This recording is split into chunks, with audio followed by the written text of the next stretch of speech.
Hello, everyone. And yes, sorry for the delay. I was on vacation and in Miami, as you saw.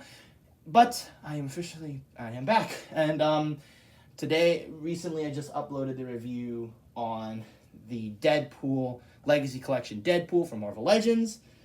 That video is going to be up by the time I record this. In the meantime, here is my review on the Marvel Legends Spider-Man No Way Home Green Goblin. So, there's the figure. I really want to talk about this one. Moving on to the box, which is what I usually do if I actually have the boxes in hand and are easily accessible. So here's the box, the windowless packaging. One of the few times I feel like the windowless packaging is okay. It's still not good, but it's not as bad as before. There's a side profile right there, if you want to get a good light on it. Same on the other side, just more promotional art of Green Goblin himself. On the top, we get the Spider-Man No Way Home logo, and on the bottom, barcodes and crap. And on the back, we get the figure right here with all of his accessories, which I'm going to talk about. So, let's start with some mini thoughts. Now, for a little bit of a history, this figure was a surprise, I think. Originally, I think this was supposed to come out in, 2024, but it released early to the public around late 2023. Now, a lot of complaints were heard of just in general the No Way Home waves that, they were 2 years too late. And that is very true. And to be honest with you, I was not even prior to this releasing, I was actually going to get a Sleepwalker figure from the Multiverse of Madness wave and then just customize it and make it into the No Way Home Green Goblin. And such. Use not even the head that's from here and then just use it like a retro Norman Osborn head. But I didn't get that figure. I have this. Should I go forward with a custom? You tell me. But so, here is the figure right here. Now, this figure is also considered to be the best Legends figure, one of the best, or the best MCU Legends figure of 2023. Now, with that such rating, you think for the price it'd be that. Well, I'm going to be here to tell you if this figure is worth buying, especially now with that full price. So, let's get on with the review, shall we? Start off with the painting and the sculpting on this figure. Now, the painting and the sculpting on this figure, especially the sculpting, is what make people believe that this figure is definitely the best MCU Legends for sure. And I don't blame them. It is definitely on par with a lot of MCU Legends, and I think overall in terms of sculpt, it's very well done. And even though there are a few missing paint apps, it's still really good, which I'll go through right here. Starting off with the head sculpt. So, that's another figure's problem. He can't really stand. First of all, look at that Willem Dafoe likeness.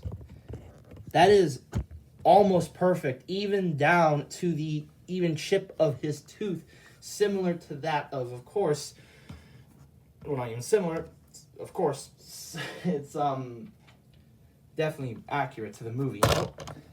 In comparison to the figure arts, which is what people say, usually that, figure arts is a better release compared to Hasbro, I feel like this figure was the complete opposite. Everyone here was saying that this figure is actually better than what Bandai gives, because if you look at the head sculpt, that's just one of the factors. The head sculpt here is perfect. He has a lot of expression just from that smile, the hair, the face. It looks exactly like Willem Dafoe, and even more so with even that chip, the gap in his tooth. Really nicely well done. Moving forward to the green, and on camera, well, in IRL, it's a little bit, not as dull, but it's very pearlescent and very shiny. Yes, there are still some parts that I feel like are missing paint, such as a bit of the arms, such as the straps over there, or the straps here, but they're very nicely well done. I think even minus the missing paint, which I didn't even notice, this is actually really good. Like, this is really good. And I really hope Hasbro could somewhat reuse the sculpt. You know, of course, fine tune it, remove the bulk of it, and then we could have a perfect 2002 version of Green Goblin. But for now, this is actually really good. You can see all the details there, all the straps and everything, all the lines, and it just looks really nice. Even the hands look really good. Still wish, though, this is more of accessories. Still wish he came with some alternate hands. That's one thing the Figure Arts has over this one. And especially, of course, in terms of articulation. But just overall, very nicely detailed. The hands, the arms, very nicely well done. And then we move on to the this little robe or cloak, technically. And even though, again, there's missing paint at the back, there's a bit of missing paint on the chest, if you could see very closely.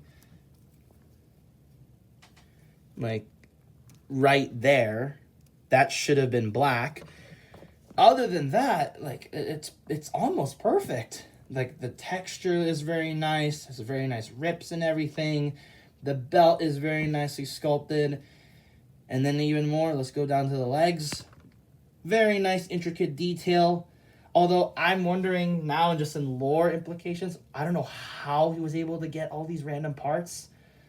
But yeah, it's really good. And even down to his...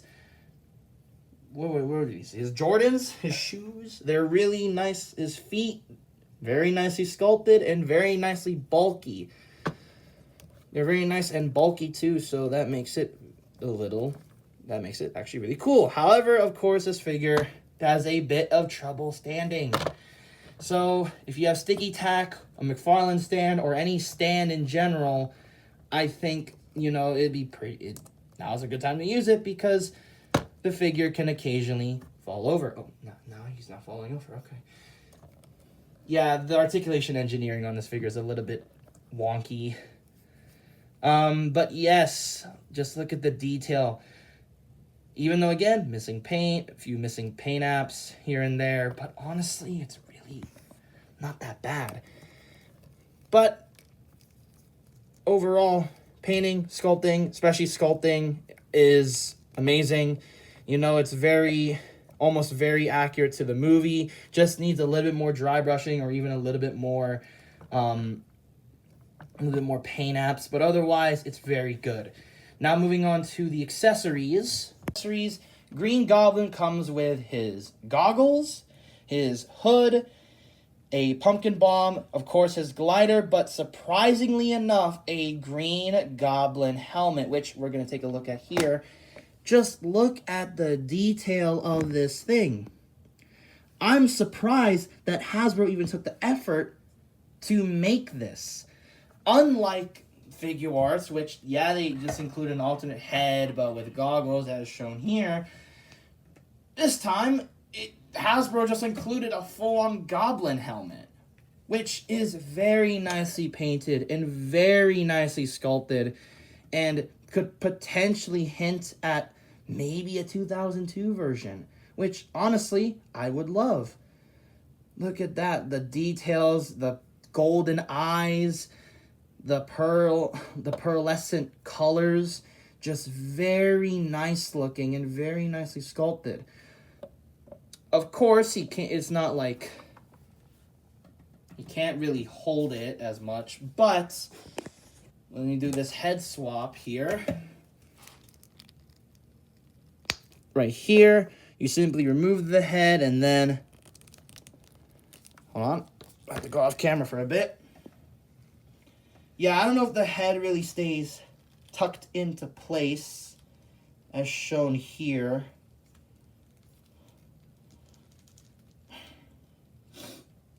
But there you go. Very, very cool. However, there is a bit of a problem. You could see his skin tone underneath the helmet, which is a bit of a shame. It's really sad that happens. But I feel like it's kind of worth it because, wow, this looks really good. I would have loved to seen this in the movie if only Goblin didn't smash his helmet. Now, moving on to, of course, the hood, which is very nicely sculpted too. Very nicely sculpted and very nicely painted. And of course we have his goggles right here. I think these are technically Doc Ock's from the movie, if my camera could focus. There we go. As you see here, very nicely sculpted with a little bit of purple. So simply what you do is you put the goggles over his head like so. There we go. And then we put his head inside this hood like that. And then we just simply tab it onto here, which, there you go. And that's a very cool look too. That's how I have him displayed on the shelf. But honestly, I don't know which look is better, this or the Goblin helmet. You could also just remove the goggles or keep the goggles on. You could do other looks, which I'll do later actually, I'll try and do them right here. So, yeah. Overall, it's very good look. It's very good. Now, I forgot to mention the pumpkin bomb, which is really good, but also really small.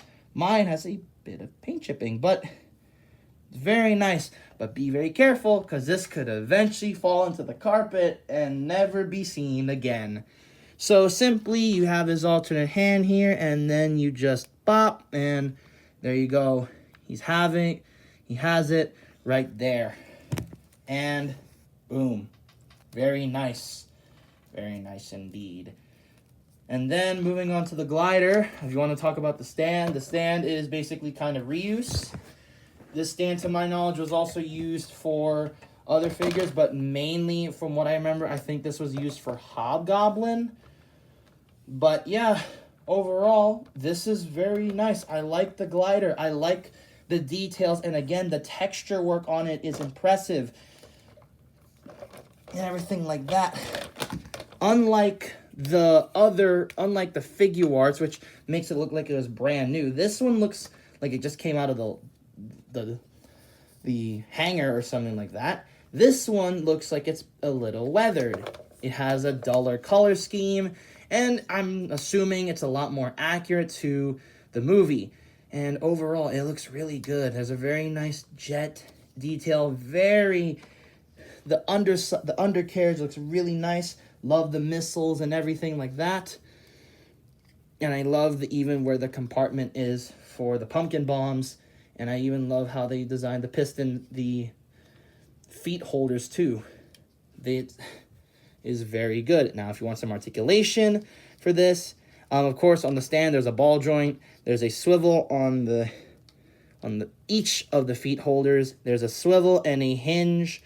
And then the glider itself is on ratchet joints, which, yes, this part opens, but then we may go onto this part right here. So this part here is on a ratchet joint, which in my opinion makes it a bit scary because I feel this figure could, potentially break, because this thing could break because of those ratchet joints. I think there's a stress mark here, to my knowledge. I don't know, but yeah, be warned. But overall, it's really good.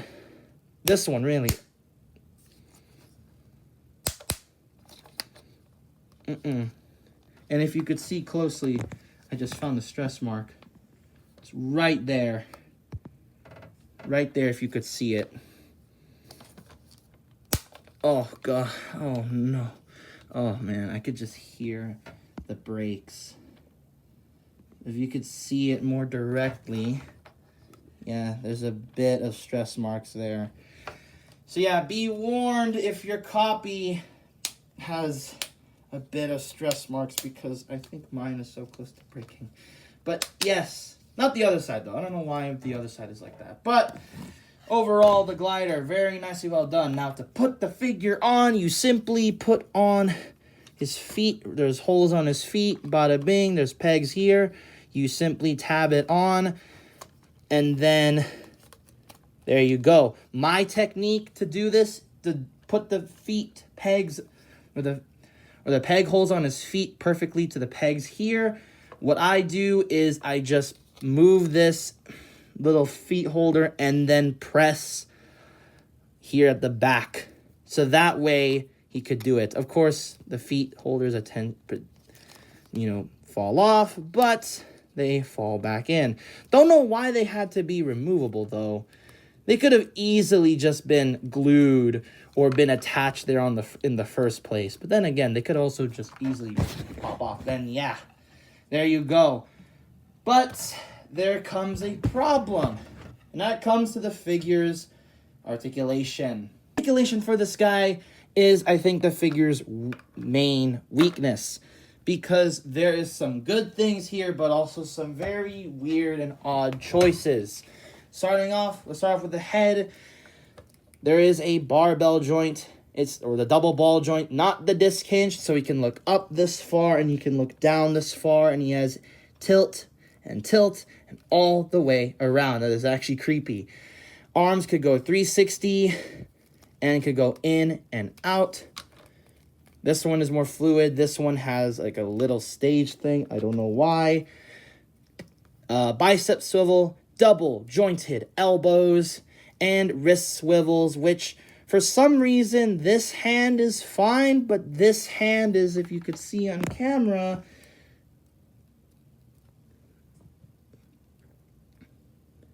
it just doesn't want to move. And I don't want to pull it because I feel like it could break. And then there is a diaphragm joint, but honestly, it's so weak that, it can't really get you could get a lot of back, but you can't get a lot of forward. You can kick up this far and back, not as much. He can split this far, and for some reason, he has drop-down hips that don't work for the glider for some reason. A thigh swivel, double-jointed knees, which were very tight out of the box, along with the joints, as the rest of the other joints. Hinge-jointed ankles, and pivot. So, if you want to get this guy on really good action poses, I'll be honest, you actually can. You could get some really cool action poses here. But, of course, as I forgot to mention the accessories, I wish, of course, he had a lot more hands, maybe another alternate head, and maybe a swappable part here for the blade arm, but otherwise, I think the main problem is the articulation, because while you could get, like, a good pose like this, where he's, like, about to kill Spider-Man like that, if you want to put him on the glider, you can't, because there's no... Well, you want to put him down like he's crouching, like in this position, you can't because there's no boot swivel. Unlike, let's say, the retro Green Goblin, which I'll do a size comparison with, he could actually do the crouching position because he has a boot swivel. Unlike this one, which can't, which I don't know if it's because of the sculpt, but honestly, I would sacrifice that just so I could get him into a good pose. So, if you can remedy this, if you angle the feet similar to this, and it works to some extent, but he can't reach the front. So, yeah, it's a little bit of a fail on Hasbro's part that they didn't really engineer the diaphragm joint or engineer a boot swivel into the figure, because I think that's where the figure falls flat. Now let's move on to the aforementioned size comparisons. I'll just fix that later. So this figure stands at almost 6 1/4, almost 6 1/2. Is compared to some beastly creatures, the NECA Archie Slash and the Playmates GXK Kong that I, of course, customized. Is with the Hammond Collection Baryonyx. Here is the Marvel Legends No Way Home 3-pack integrated suit Tom Holland and Tobey Maguire figure, which I know this figure gets a little bit of hate, but honestly, even though I don't own the figure arts, he's not that bad. Finally, here is the No Way Home Green Goblin next to the retro Green Goblin, the comic counterpart. And let's see the helmets. There you go. Overall, this figure is good. It's good, but it's a little overrated. I gotta admit, it's a little overrated. Now, as I mentioned before, there's a lot of things I mentioned before, such as the paint being like a little minimal, the glider being a little bit QC issue-defied, if that makes any sense, and the articulation being kind of a disappointment. But I don't think those are the main problems of the figure. The main problem with the figure. The main problem I feel like with the figure is the price tag. In Canada, this thing is like 70 to 80 bucks in a box. That is insanity. In comparison, I think Doc Ock is about 50. I'll show it on screen here. So the fact is, that's a lot of money for a figure that doesn't come with any alternate hands, doesn't come with any alternate heads. And with articulation like that, it's like, I don't know if it's worth that much. And overall, it's a very hard to say it's justified if you could get this figure. If you could get this figure for, let's say, in Canada, let's say you get it for like 60, 50 at most, then yeah, I think that's more worth it, because this figure is not worth that much. Don't get me wrong, I think this figure is a masterpiece in of itself. You know, it's a great figure in terms of painting and in terms of sculpting, especially in terms of how they nailed the Willem Dafoe likeness. But I don't think paying almost like, 80 bucks is really worth it. So, yeah, that makes it hard. Now, I forgot to show the comparison with the Toy Biz Goblin, which I'll show a picture up on screen here. Yeah, he's very scrawny. But anyways, for new fans of Marvel Legends collecting and who want to get a new version of the Raimi version of Green Goblin, I'd say this is the best option. The Toy Biz one is a lot harder to find, and not only that, I feel like the Figure Arts one, while it has definitely better articulation and more accessories, I do feel that for $200, that is not worth it. A $200 figure with, with alternate heads that honestly could have just been an accessory, like the goggles, and they could have given us a grinning head. Also, he has a mustache on that one, so it makes no sense. I don't know if that one's more worth it. Now, overall, if you don't have a Raimi version of Green Goblin and you're just getting into Marvel Legends collecting, I suggest you get it. However, if you really, really want it, I probably suggest you wait. The figure is still on Amazon for some miraculously enough. It's still on Amazon. No pre-orders, no sold outs, no anything. So if you are really, really looking for it, I probably suggest you wait for a sale, or if you have extra gift cards, which is what I got, I suggest you decide to actually use them, and definitely use that to decrease the price on the figure, because 70 to 80 bucks is just too much for this guy. Too much, too expensive, too overpriced. So overall, I give it, unfortunately, a solid 7.6, I guess, or 7.7 out of 10. It's good. Don't get me wrong. Don't think I'm a Marvel Legends hater. I'm not. I love Legends. But I just can't seem to justify that high of a price. And especially with the quality control and everything, that's a little hard to justify. So, yeah, that concludes my review on the Marvel Legends No Way Home Green Goblin. And that's it. Thanks for watching. Like, subscribe, hit the bell. And I think I'll do another random review. I don't know what I'll do next, but I'll do it anyway. Till then, I'll see you guys next time. Bye-bye.